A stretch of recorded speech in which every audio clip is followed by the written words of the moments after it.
እንግዲህ ሰናይት ልጁን በፖሊስ እንዲያዝላት አደረገች።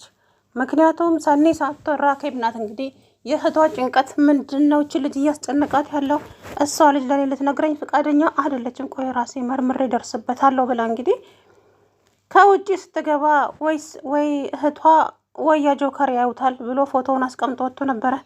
በመጀመሪያ ጆከር አየሁ። ከዛም ራኬብ ስትመጣ ፎቶውን ድብቅ አደረገው።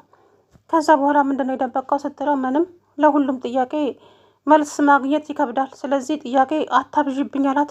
አንተ ስነ ስርዓት ያዝ እንጂ ለምጠይቅበት መልሳለችው።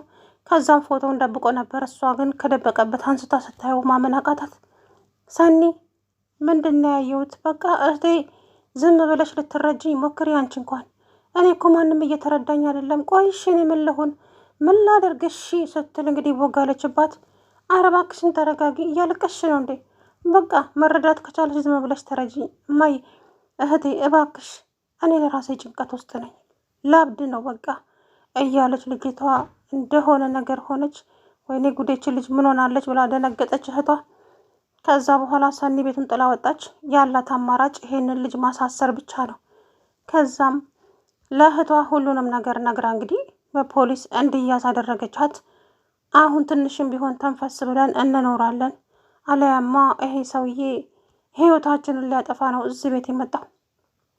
ስፒድን እኮ በድንጋይ መተሽው ስትጥዩ ያላየውሽ መስሎሻል እንዴ? ከማየትም አልፎ ቪዲዮ ቀርጬሻለሁ እኮ። ስለዚህ አሁን አንቺ የኔ አሻንጉሊቶች ናቸው፣ የኔ አይጦች ናቸው አለ እንጂ። አይጥ ደግሞ ትጠመዳለች።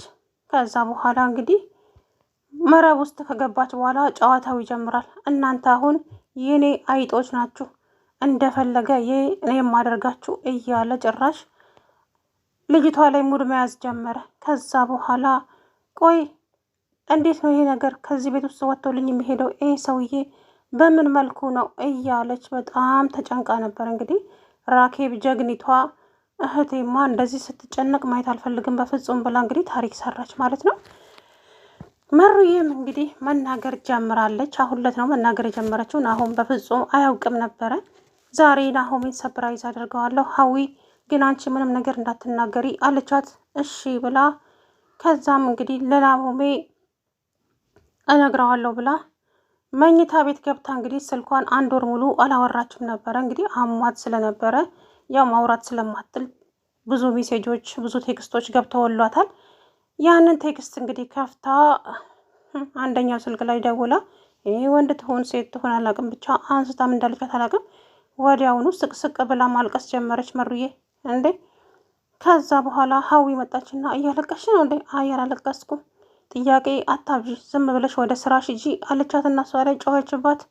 እሺ ብላ እንትናለች። ከዛ በኋላ ምን ሆና ነው? ወይኔ ጉዴ እያስመሰለች ነው እንዴ?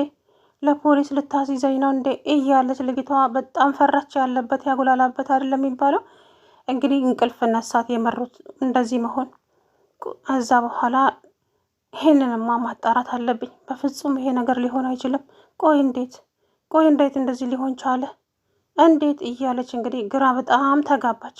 ከዛ በኋላ ምንድን ነው እሱ የማደርገው እያለች እንግዲህ ለጽናት ደውላ ጽናት መጣች።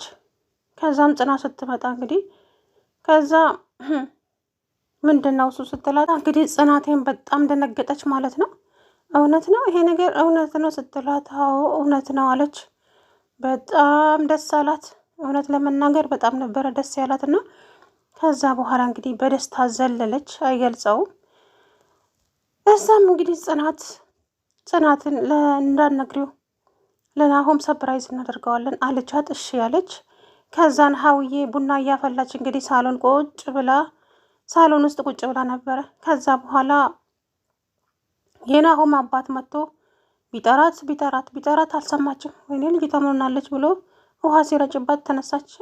እራት እኮ ምን ልስራ ብዬ እያሰብኩ ነበረ ጋሼ አለች። እሷ እያሰበች አለችው አሁን ዛሬ ወይ ነገ ታዋርደኛለች፣ ያደረግኳትን በሙሉ ልትበቀለኝ ነው መሰለኝ እንደዚህ በዝምታ እየቀጣች እንጂ መናገሯን ለምን ለናሆም አላሳወቀችውም የሚለው ነገር በጣም አይምሮዋን እንቅልፍ ነስቷታል። ከዛ በኋላ እንግዲህ ለጽናት ነገረቻት። የናሆምም አባት መጣ። መሩዬ መናገሯን ሲሰማ እሱም በጣም ደስ አለው። እውነት ለመናገር በጣም ነው የተደሰተው። እኔ አላምንም፣ እስቲ አንዴ ጥሪኝ፣ እስኪ አንዴ አውሪኝ እያለ እንግዲህ እሱም በደስታ ከዛ በኋላ እሺ ልጄ ናኦሚ ሰምቷል ሲላት፣ ኧረ አልሰማም። አዎ ቢሰማማ አይደብቀኝም ነበረ አሉ። በጣም ተደሰቱ ማለት ነው። እንግዲህ ሰኒዬ ደግሞ በጣም አስቸጋሪ ሁኔታ ውስጥ ነው ያለችው እውነት ለመናገር ምክንያቱም ይሄ ሰውየው ምንም ከህይወቷ ውስጥ ሊወጣላት አልቻለም። ሰላሟን እየነሳት ነው ያለው። እውነት ለመናገር ጭራሽ እንደ ራሱ ቤት ነው ተንቀባሮ የሚያወራቸው። አወራሩ ራሱ በጣም የሚያስጠላና የሚደብር ነው። ልጁ የሚናገረው በሰው ቤት ውስጥ ቁጭ ብሎ ማለት ነው። ከዛም እንግዲህ ልጅቱ በጣም ተጨነቀች፣ በጣም ግራ ተጋባች እውነት ለመናገር። ስለዚህ ያላት አማራጭ ሁሉንም ነገር ለፖሊስ ነግራ ማስያዝ ብቻ፣ ይሄ ነው ያላት አማራጭ። ከዚህ ውጪ ምንም ማድረግ አትችልም። ከዛም ወሰነች ማለት ነው።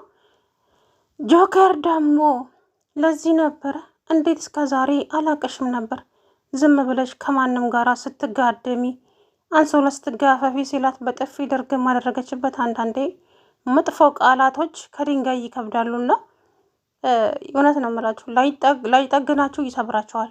የሰው አንዳንድ መጥፎ ቃላት የሚሳደቡ ሰዎች ቅስማቸውን ከሰበሩ በኋላ ይቅርታ ያኔ እኮ ተሰምቶኝ ነው ምናምን ነገር ይላሉ።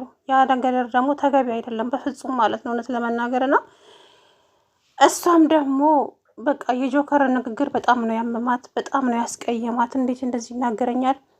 ምን አይነት ነገር ነው? ቆይ እኔን የሚረዳኝ ማን ነው እሱ አለችና በጣም ተናደደች ሰኒዬ። ከዛ በኋላ እባክሽን ይቅርታ አድርጊልኝ እንጂ ይቅርታ እንድታደርግልኝ ነው እኮ የምፈልገው አላት። ዞር በልልኝ። የምን አይነት ይቅርታ? የልብህን ከተናገርክ በኋላ ይቅርታ ምናምን ብለህ ልትጃጃል ነው እንደዚህ ጋር? ዞር በልልኝ አለችው ሰኒዬ። ኧረ እባክሽ ሰኒዬ እንደዛ አታድርጊ። ዞር በልልኝ አልኩ፣ ዞር በልልኝ። አሁን ስራ አለብኝ፣ በጣም ብዙ ስራ አለብኝ አለችው። ከዛም እሱ በጣም ደነገጠ። የሰኒ እንደዛ መሆን ወይኔ አስቀየምኳት እንዴ እያለ እሱ ራሱ ግራ ተጋባ ማለት ነው። ከዛም ራኬብ አንድ በአንድ ሁሉንም ነገር ንገሪኝ፣ የሆንሽውን ነገር ምንድን ነው የተፈጠረው? ይሄ ልጅስ ማን ነው? ጆከርም ደግሞ ከዚህ ቤት ውስጥ እንዲሄድ እፈልጋለሁ። በቃ አልፈልግም ማንም እዚህ ቤት ውስጥ እንዲሆን፣ ስለዚህ ከዚህ ቤት ውስጥ እንዲወጡልኝ እፈልጋለሁ አለቻት። እህቴ ቆይ ምን እያልሽ ነው? ብትረጋጊ፣ አንቺ እንኳን ብትረጅኝ ምን አለ አለችና ለቀሰች። እንዴ እያለቀሽ ነው እንዴ? ከዛ በኋላ ሰንዬ እኔን አንድ የሚረዳኝ ሰው ይጥፋ እንዴ ብላ እያለቀሰች ወጣ ሄደች። ወይኔ ጉዴ፣ እስቲ ሂጂ ላባ ብላት ብላ እንግዲህ እህቷ ወደ እሷው ተመልሳ ሄደች ማለት ነው። እንግዲህ ልጁን በቁጥጥር ስር እንዲውል ተደረገ። ምክንያቱም ሊፋታቸው አልቻለም። መተንፈስ እንኳ አልቻለችም ሰኒ፣ በተለይ በገዛ ቤቷ እንዴ እንደፈለገው እየገባ እንደፈለገው እየተናገራት በጣም አስነዋሪና አጸያፊ ንግግር ነው እየተናገራት ያለውና ምን አይነት ብልግና እንደሆነ አላውቅም።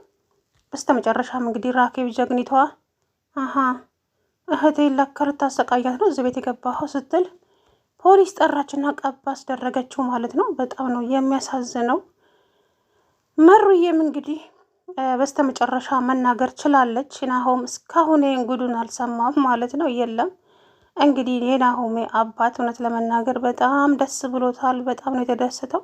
እስቲ ደግመሽ ደጋግመሽ ጥሪኝ እባክሽ የኔ ልጅ ድምፅሽ ናፍቆኛል እያለ እንግዲህ በጣም ነው የተደሰተው እውነት ለመናገር።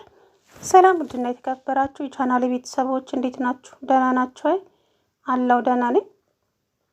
እንግዲህ ሰኒዬ ይሄንን ባለጌ ልጅ አስይዘዋለች ማለት ነው። ዛሬ ትዕግስቷ አለቀ። በቃ ጭራሽ ተደባደቡ ከጆከር ጋር እኮ አፈር ከድሜን የተለዋወሱት። ከዛም ሰኒ መስኮት ላይ ቆማ ምን እያወሩ ነው ብላ ስታይ እነሱ እየተዋቀጡ ነው እንደጌሾ። ከዛም ሮጣ ወጣችና እንግዲህ አገላገለቻቸው። አንተ አረመኔ ልትገለው ነው እንዴ ምናምን ብላ አንቺ ባለጌ ለካ ለዚህ ነበረ ሰሞኑን ጸባይሽ እንደዚህ ተቀያየረው። ሄደሽ ለካ አብረሽ ተጋድመሽልኛል ብሎ አንድ ጊዜ ይሄን ጭቃ ጅራፍ ስጥልባት ሰኒዬ በጣም ነው የተናደደችው። በእውነት በጣም ነበር የተሰማትና እንዴት እንደዚህ ትለኛለህ ስትል በጥፊ ድርግም አደረገችበት። አንቺ መታሽኝ እኮ አታፍሪም እንዴ ብሎ ጮኸባት። ይሄ ይገርምሃል እንዴ እጨምርልሃለሁ ምን አይነት ባለጌ ነህ አንተ! ከአንተ የማልጠብቀውን ንግግር ነው የተናገርከኝ ብላ በጣም ተናደደች። ጥላው ሄደች። ከዛ በኋላ ልጁ እንግዲህ ሊያመልጥ ሲል ራኬብ አስያዘችውና ተገላገለች ማለት ነው። ሀውዬም ደግሞ እንግዲህ የመሩዬ እንደዚህ ዝምታ እቺ ሰውማ እኔን እያታለለችኝ ነው አለለ ልታስይዘኝ ነው ለፖሊስ ምን ይሻለኛል? ያደረግኳት ነገር ቀላል አይደለም። እሷ ግን ሁሉንም ነገር ትችኋለሁ፣ ሁሉንም ነገር እረስችኋለሁ እያለችኝ እያታለለችኝ ነው። ጌታዬ ምንድን ነው የማደርገው? ወይኔ ጉዴ ፈላ እያለች ነው ማለት ነው። ከዛ በኋላ ብትጠራ አትሰማ ብቻ ዝም ብላለች። ከዛ በኋላ ልጅቱ ምን ሆናለች? አንቺ ልጅ ምንድን ነው የሆንሽው? ቆይ ምን ሆነሽ ነው ሲሏትም አይ እራት እኮ ምን ልስራ ብዬ እያሰብኩ ነበር፣ ለዛ ነው ጋሼ አለች። አይ አይመስለኝም፣ ብቻ የሆንሽው ነገር አለ አለመናገር ፈልገሽ ነው እንጂ ሲላት ኧረ ምንም የለም ጋሼ። ከዛ በኋላ እንግዲህ ጽናትም አለቀሰች። የመርዬ መዳን አስደስቷት ማለት ነው። እንግዲህ ለናሆም ነግረሸዋል እንዴ? አይ ሰፕራይዝ ነው የምናደርገው እንዳትናገሪ አለቻት። በስተ መጨረሻም እንግዲህ አባትየው ደውሎ የት ነው ያለኸው ልጄ? ዛሬማ ትልቅ የምስራች አለ። የት ነው ጠፋኸው ሲለው ኧረ አለሁ አባዬ፣ ወጣ ብዬ ነው ከጓደኞቼ ጋር አለ ናሆም። በል ቶሎ እቤት ና። ምንድን ነው አባዬ? መሩ ደህና አይደለችም እንዴ? ኧረ ደህና ናት። እና ቶሎ ብለህ ካለው እንግዲህ ሲሮጥ ወደ ቤት መጣ። ነገር ግን ያው ይቀጥላል ማለት ነው። እኔ ያሳዘነችኝ አሁን ላይ ሀውዬ ናት። ገባችሁ ማለት ና መሩዬ ባለፈ ሁሉንም ነገር ትቼዋለሁ፣ ይሄ ነገር በእኔና በአንቺ መሀል ይቅር፣ ስለዚህ ከዚህ በኋላ እኔ አንቺን እከስሻለሁ ያለቻት ነገር ውሸት መስሏት በጣም ፈርታለች ሀዊ ማለት ነው። ወይኔ ጉዴ! አሁን እንዴት ነው ማደርገው? እቺ ሰውማ አውቃ እያስመሰለች ነበረ። ሁሉንም ነገር ትቼዋለሁ ያለችኝ። ምንድን ነው ማደርገው? አሳልፋ ለፖሊስ ልሰጠኝ ነው አይደለ? አሁን እሺ ምን ማድረግ ነው ያለብኝ እያለች እንግዲህ ግራ ተጋባች ልጅቱ። ከዛ በኋላ አረ እንደዚህማ አትሁኝ እንጂ ሀዊ ራስሽን አረጋጊ፣ ወይ ባሏን ሰፕራይዝ ልታደርገው ይሆናል እያለች ደግሞ ራሷን በራሷ ታጽናናለች ማለት ነው። እኔ አሁን መሩዬ ማውራቷ በጣም ደስ ብሎኛል። ምክንያቱም